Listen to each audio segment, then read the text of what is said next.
تکبیر اولا کے ساتھ جا کے با جماعت نماز ادا کی، اور پھر ایک دن ایسا ہوا کسی وجہ سے وہ لیٹ ہو گئے اور پچھلی صف میں کھڑے ہو گئے، اور جب انہوں نے نماز پڑھ رہے تھے تو ذہن میں یہ خیال آیا کہ لوگ کیا کہیں گے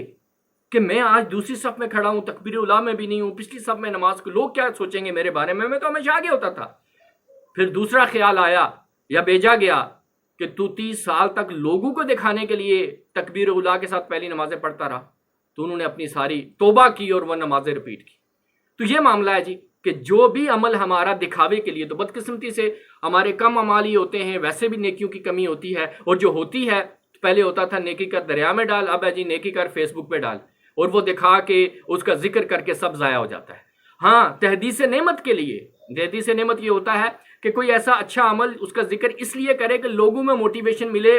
بنے، اور وہ بھی وہ کام کریں، وہ معاملہ کوئی اور ہے، لیکن اس کے لیے بڑا تقویٰ چاہیے، بڑا معیار چاہیے کہ اس تقوی والا بندہ ہو کہ جب وہ ذکر کر رہا ہو تو اس کے نفس کو خوشی نہ مل رہی ہو، وہ اپنا آپ بڑا چڑھا کرنا پیش کر رہا ہو، بلکہ اس کے اندر عاجزی ہو، انکساری ہو، اور اس نیک کام کی نسبت اللہ کی طرف کر رہا ہو کہ یہ اللہ کی رضا سے اس کی وجہ سے میرے ساتھ ہوا ہے۔ لہٰذا کوئی ایسا کام جس کے اندر نفس کی خوشی ہے، جس کے اندر اپنی میں ہے، جس کے اندر اپنی واہ واہ ہے، جس کے اندر اپنی تعریف ہم چاہتے ہیں، اگر یہ معاملہ تو اس کو فوراً ختم کرنا چاہیے ہمیں، نہیں تو یہ ہمارے روزے، نمازیں، یہ سب کچھ لے ڈوبے گا،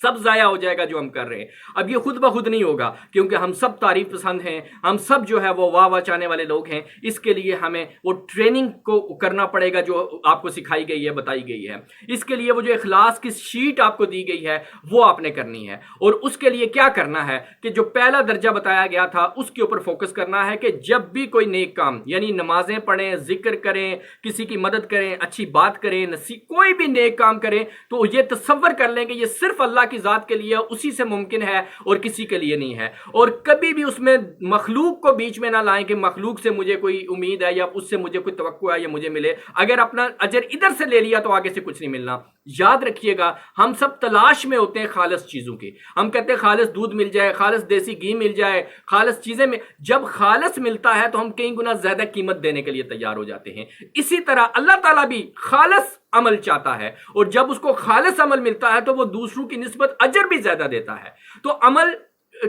کے مقدار پہ نہیں جانا آپ نے کہ بہت بڑے اعمال ہوں گے تو اس پہ اجر ملے گا، وہ میں مثال پہلے بھی دے چکا ہوں، آگے بھی ایک حدیث کا مفہوم آپ کو بتاتا ہوں۔ ایک حدیث کا مفہوم یہ ہے کہ کچھ لوگ ایسے ہوں گے کہ جن کے اعمال احد کے پہاڑ کے سونے سے بھی بڑے ہوں گے، لیکن منہ پہ مارے جائیں گے کیونکہ ان کے پیچھے نیت رائی کے دانے سے بھی چھوٹی ہوگی، اور کیونکہ وہ سخی کہلانے کے لیے، وہ غنی کہلانے کے لیے، وہ شہید کہلانے کے لیے انہوں نے یہ اعمال کیے۔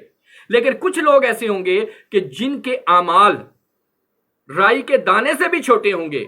لیکن وہ اللہ کی بارگاہ میں مقبول ہوں گے اور بڑا اجر پائیں گے۔ کیوں؟ کہ اس کے پیچھے ان کی نیت جو ہوگی وہ احد کے پہاڑ کے سونے سے بھی بڑی ہوگی۔ تو اصل چیز نیت ہے، اور نیت کے پیچھے نیت اس کا اخلاص ہے کہ کتنے اخلاص کے ساتھ آپ نے وہ کام کیا ہے۔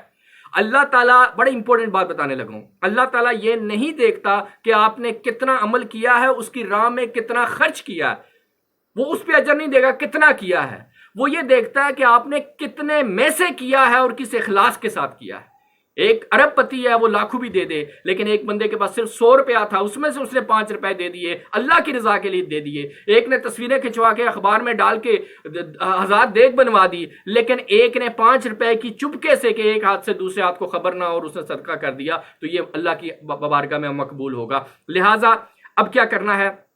وہ شیٹ فل کرنی ہے جو آپ کو دی گئی ہے ڈیلی بیسس پہ، کہ ہر عمل سے پہلے یہ سوچنا ہے، اور کیا کرنا ایسے ہے کہ جب آپ شروع کرنے لگے عمل تو نیت کریں کہ یہ میں اللہ کی رضا کے لیے کر رہا ہوں، مجھے دنیا سے کوئی مفاد نہیں ہے، جب تک اللہ تعالیٰ نہ چاہے دنیا کا کوئی بندہ مجھے فائدہ نہیں پہنچا سکتا، دنیا کا کوئی بندہ مجھے نقصان نہیں پہنچا سکتا، نہ آگ ابراہیم علیہ السلام کو جلا سکی، نہ وہ مچھلی نوح علیہ السلام کو کھا سکی، نہ کوئی چیز نقصان نہیں پہنچا سکتی جب تک اللہ نہ چاہے، اور کوئی چیز فائدہ نہیں پہنچا سکتی جب تک اللہ نہ چاہے۔ لہٰذا جس کے پاس ساری طاقتیں ہیں مجھے اسی کی طرف رجوع کرنا ہے، اسی سے مانگنا ہے، یہ سب وسیلے ہیں، اس کے حکم کے مطابق میں نے یہ اختیار کرنے ہیں۔ تو یہ نیت پہلے کر لیں کہ خالص اللہ کی رضا کے لیے مجھے دنیا سے کوئی اجر نہیں چاہیے، نمبر 1۔ نمبر 2 جب عمل کر رہے ہوں اس دوران بھی سوچیں کہ کہیں یہ میری اپنی انا کے لیے تو نہیں ہے، میرے نفس کے لیے تو نہیں ہے، اگر ہے تو اپنی نیت ٹھیک کر لیں۔ اور نمبر 3 جب عمل ختم کر رہے ہیں تو اس وقت بھی سوچیں کہ اس وقت تو میرے ذہن میں کچھ نہیں آ رہا، جب بھی آئے رجوع کریں اور صرف اللہ کی رضا کے لیے کریں۔